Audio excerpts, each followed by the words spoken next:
Hey guys, it's Melissa here from melissaoatman.com. Welcome to Awaken Your Inner Awesomeness, a daily podcast devoted to spirituality and self-help. If you're new, I want to welcome you. If you're returning, welcome back. So today I wanted to talk to you guys about mindfulness. I have just developed a program called Mindfulness Matters, and it is for students and teens. It can also be adapted for little kids too. And I wanted to talk to you about the reason that I developed this program and how mindfulness can help you guys as well. As you know, mindfulness is something really that I include in a lot of my different podcast episodes. But what really is mindfulness practice, and why is it so important, and what is it that it can do for our brains that actually help us throughout our day? Mindfulness is the quality or state of being conscious or aware of something. So it's basically a mental state achieved by focusing on one's awareness in the present moment. So why is that so important? Because we've talked about before, time and time again, that when we're focused on the future, it brings about fear, worry, and anxiety because we're so anxious about what could possibly happen to us. Like when I think about what could happen if I put this book out there, I publish this book, people, what are they going to think of me? That would drive me insane and probably also keep me from actually publishing a book if I were to focus on the fear.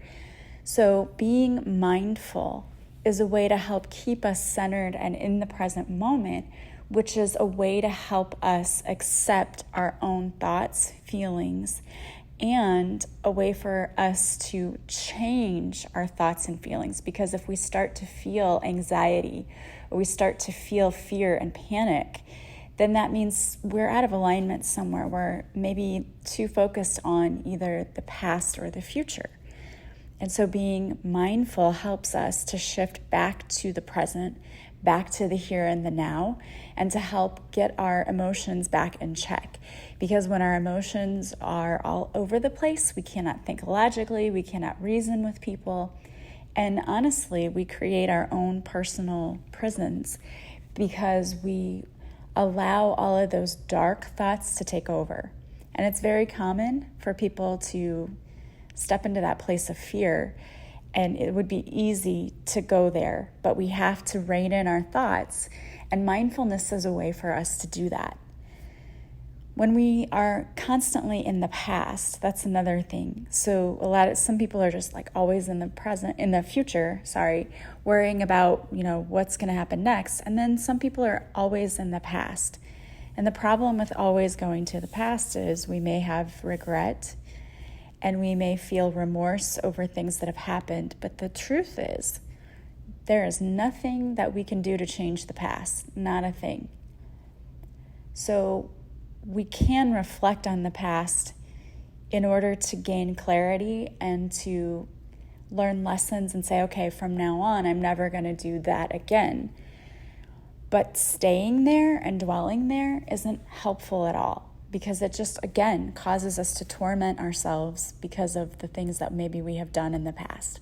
So it's important to stay present and focused and to keep our awareness centered in the here and the now.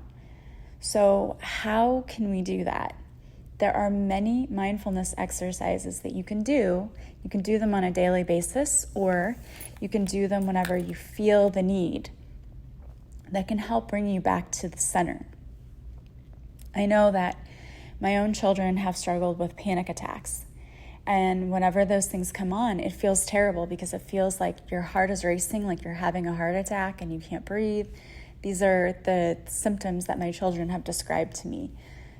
They feel like they're out of body, so they don't feel connected to their physical body, which is a very odd, strange feeling.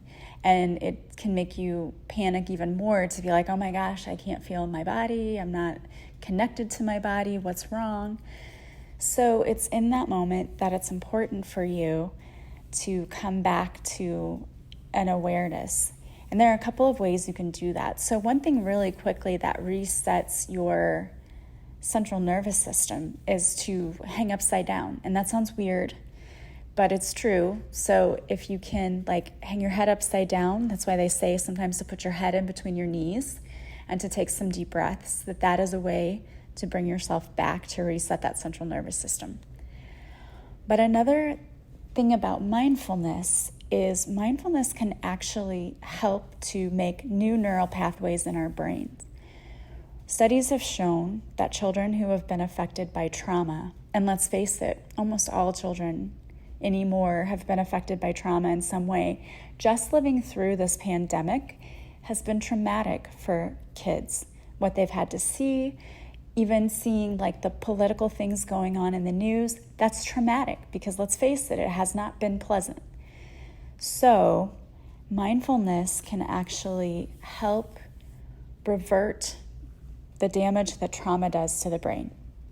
Because in essence, what happens when someone is affected by trauma is that the amygdala, the part of the brain that actually, senses that something isn't right, goes into overdrive. And then the part of the brain, I think it's the frontal lobe, that actually processes this trauma and says, okay, this is not a threat. This is not a big deal. Calm down. Doesn't work, right? And so we're not able to calm down. And so we're always living in this state of hyperactivity and hypersensitivity to everything.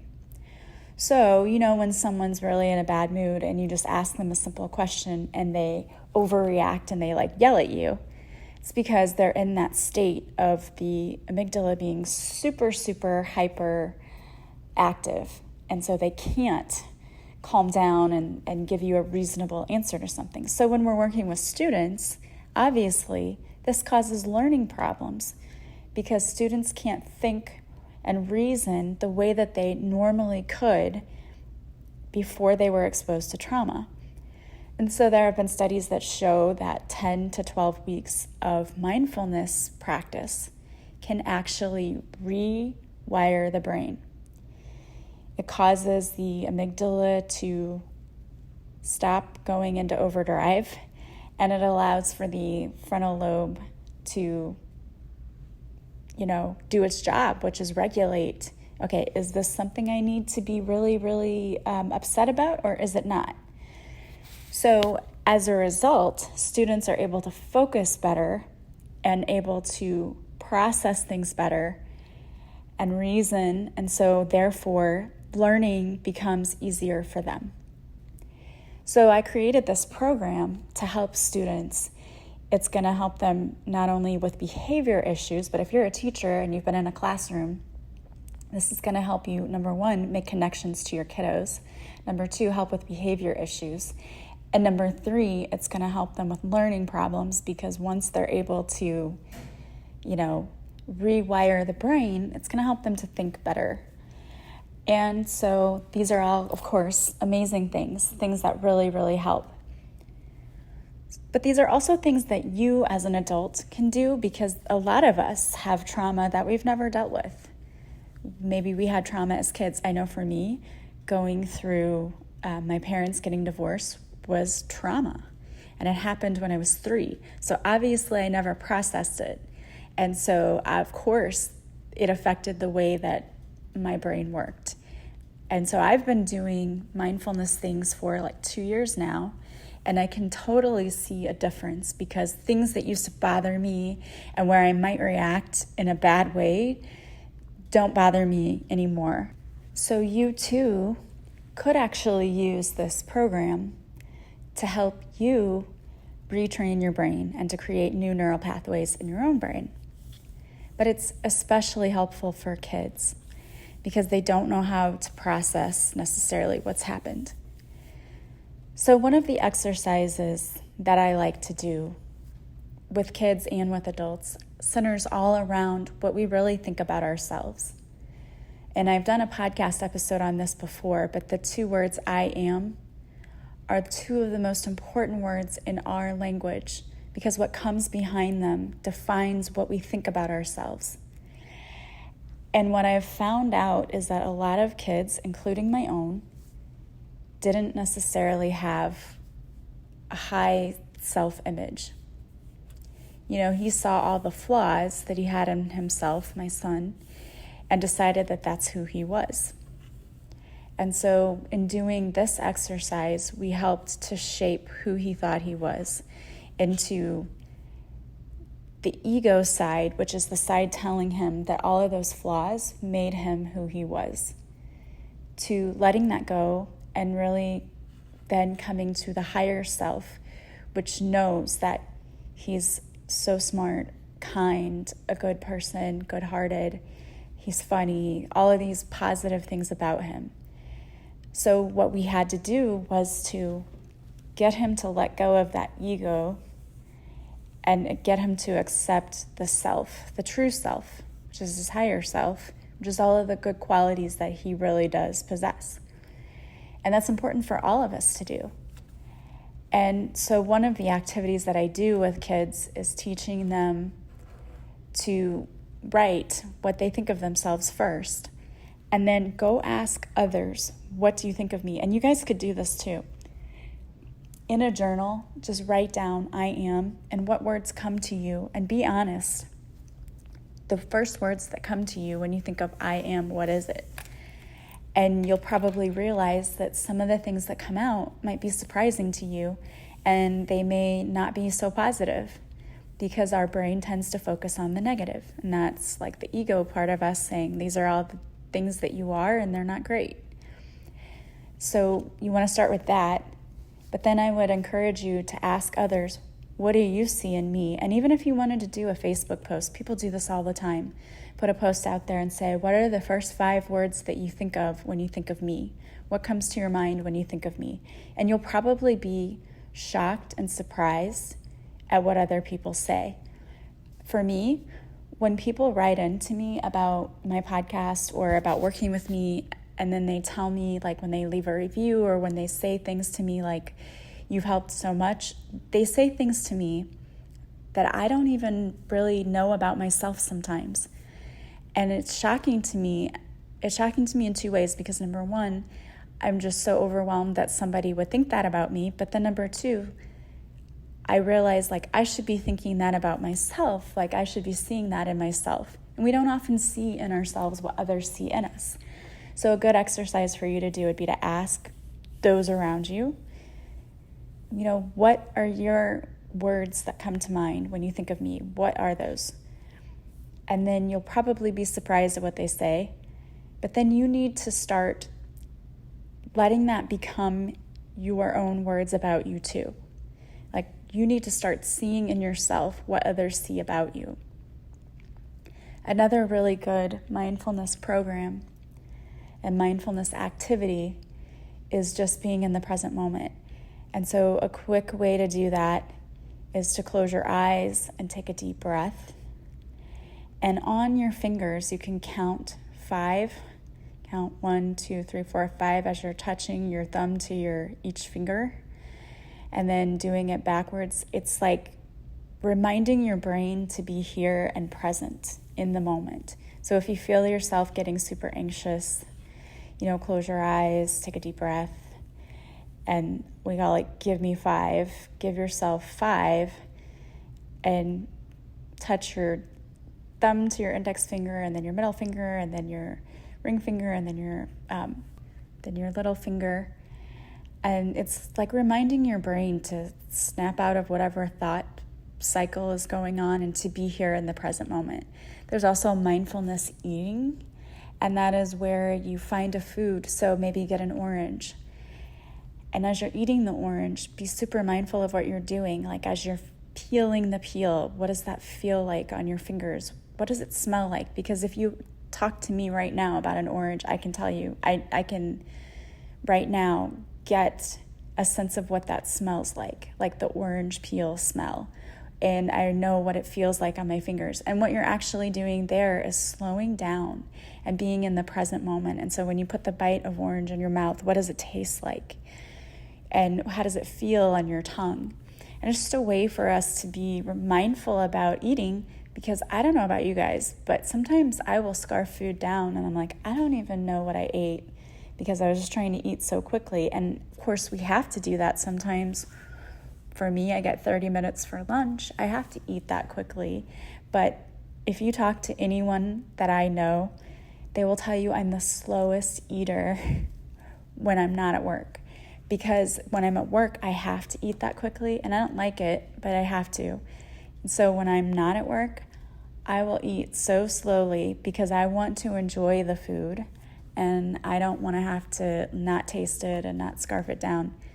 So I try to practice mindfulness eating all the time, and I think it also helps prevent you from overeating because you're not just, a lot of times I think we're eating so fast that our stomach hasn't sent that signal to the brain that, hey, I'm full, because we are just eating too fast. So we slow down and we really truly enjoy what it is we're eating, or we drink water with it while we're eating. It's another way to help us not overindulge too sometimes. A really big mindfulness practice that I love is just affirmations, like repeating that to yourself. And anyone who's ever taken any of my programs knows I'm a big fan of affirmations. But I love listening to them. Several people have affirmations you can listen to before bed. I used to listen to, there was a YouTube video by Dyer, and it was called listen to this 5 minutes before you go to bed. And it was all about unwinding and unpacking everything that happened to you during the day and just being present in the here and the now, and knowing and really understanding and being aware of the connection that you have to the divine. And it was a great way to relax and really get ready for the evening. And I do this, I would do it before bed and sleep really, really well. So I can include that link in the show notes today if you want to go and check it out yourself, because I really like it. And there's another one that I really like that her YouTube channel name is Aqua Moonlight, that she does.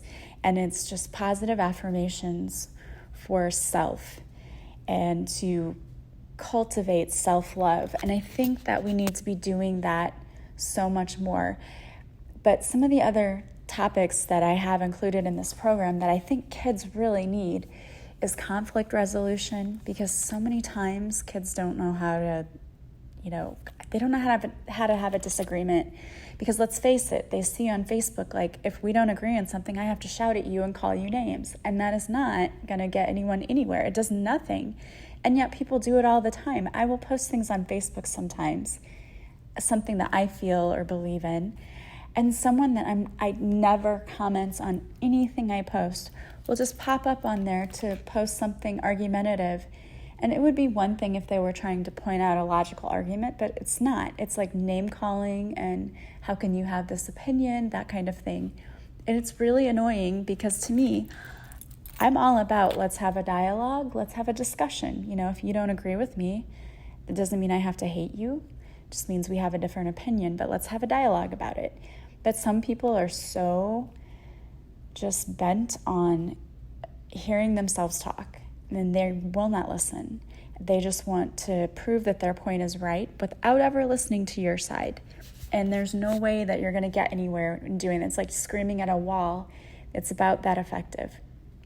So we have to learn, and it's something that I don't think I was ever taught conflict resolution in school, but it is something that's useful and something we really, really need to be teaching and to learning, because think about everything that's going on now in society. We've never learned how to de-escalate a situation.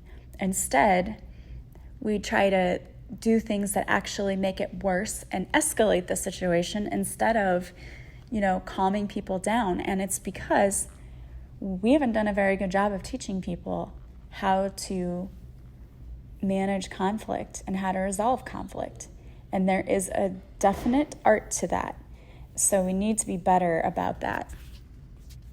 There are so many other topics that I cover in this program that's great for kids, one of them being body image and what we really see in social media versus what is reality, because there are so many figures out there that kids look up to that post things that aren't really their true selves. They have filters and all of these things, and I can't tell you.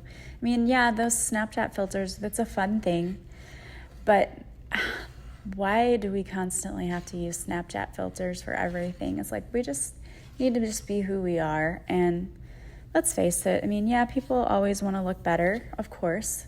But we also need to realize and understand that it's okay to look the way we look too, and be all right with that.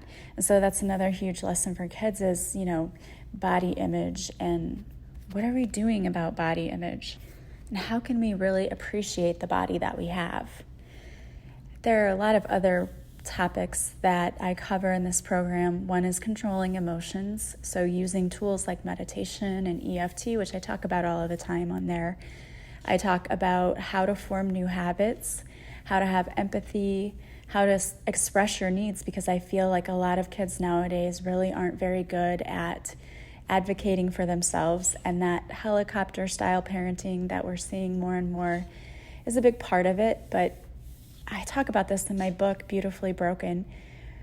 We aren't given an instruction manual with kids. We just kind of do what we know, and sometimes that's great, and sometimes we can do better. So we really need to be better about helping kids learn how to advocate for themselves, how to say what their needs are instead of acting out, that they can actually express it in words, how to have gratitude, how to choose better thoughts, not playing the victim, not being a people pleaser, learning how to remain in control and take back your power, and how every action that they take has a ripple effect. So there are a lot of really, really great topics in this program. So if you're a teacher or if you just have kids and you really want to help them learn how to navigate this world a little bit easier, this is a great program for them. And it's available on Amazon right now. It's also available on my website, so you can get it either place. On Amazon, it's an ebook. On my website, it downloads as a PDF file. But it's a great program, and it's laid out so that there are lesson plans that tell you how to teach it. But if you're just working with your kids, the lesson plans are just kind of a guide for how you would talk to your kids about it. So I just really think this is such an important thing that we really need right now, especially dealing with this pandemic. So I encourage you to go take a look and see if this is something that would be beneficial for you. I hope that it is. I hope that it helps so many people. Again, you can order it on Amazon or on my website, melissaoatman.com. So I want to thank you guys for being here with me today. I pulled a card for you, and the card that I pulled is from the Heart Thoughts deck by Louise Hay, and it's I am here at the right time. The work I am doing on myself is a lifetime process. It doesn't matter how much time it takes because I have all the time in the world. I love that, and it's so true. And if you are like me, I know that I will never, ever be finished working on myself because it is a lifetime process. So be gentle with yourself if you're working on yourself. And if you are looking for an easy way to get some good nutrition into your life, check out Smart for Life. They offer cookies, protein bars, shakes, soups. I have been eating the protein bars, and I've been taking them to work with me every day. This week, I am eating the strawberry and cream Smart for Life protein bar and the peanut butter chocolate. They are delicious, easy. I just throw a couple of bars in my purse before I go to work, and that's my breakfast and lunch. And then I go home and I eat a sensible dinner. So it's an easy way for me. I love it. It's made my life so much simpler. So if you are interested, they have a special promo code for you. If you put in AWESOME, all capital letters, you'll get 10% off. And I saw where they also were offering free shipping on any orders over $25 for this week. So you may want to check that out. It's just Smart for Life. All right, guys. Well, I want to thank you again for being here with me. Don't forget to follow me on social media. I go live Mondays on Facebook at 6:30 Central, where I do a free card reading. If you show up for the live, I will pull a card for you personally. Also, I post videos to Instagram and IGTV, and I have free guided meditations on my YouTube channel. Go check all of that out. Also, don't forget to like this podcast, to subscribe, leave a review from wherever you're listening. Leave me some stars on iTunes. And if you'd like to share it with others who you think might enjoy it, that would be so wonderful. I would appreciate that so much. I hope that you have a beautiful day from wherever you're listening, and I will talk to you soon. Bye, guys.